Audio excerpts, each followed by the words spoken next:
حضرت عثمان رضی اللہ عنہ کی شہادت میں محمد بن ابی بکر کا ساتھ تھا. اس پر بھی مرزا ہم سے بات کر لیں, ہم انشاءاللہ تعالی دن میں تارے نہ دکھائیں ہمیں دیوبندیت کا بیٹا لگا. کوئی حضرت محمد بن ابی بکر عثمان کے قاتل نہیں ہے, جھوٹ بول.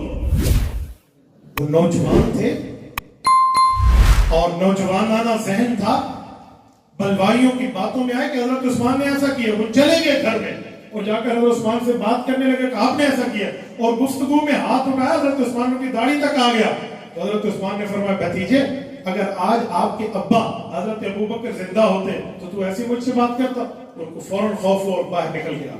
اس کو قاتل کہتے ہو ظالموں, صرف اس وجہ سے کہ حضرت ابوبکر صدیق کا بیٹا ہے. تمہیں یہ نہیں پتا یہ ابوبکر صدیق کی اس بیوی کا بیٹا ہے جو ابوبکر کی وفات کے بعد علی کی بیوی بنی ہے, جس کا نام اسماء بنت عمیس ہے.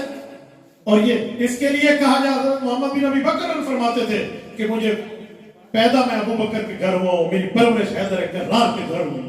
اس کے بارے میں کہتے ہو, اس پہ بھی کچھ بھی نہیں ہے. یہ اتنے کھوٹے سکے اٹھا کر مرزا دنیا میں گھوم رہا ہے. مرزا کے بارے میں سوالات کرے, آپ میرا عنوان کو چینج کرتے ہیں, اب اسی کے بارے میں آپ سوال کرے, میں جواب دے کے جاؤں گا.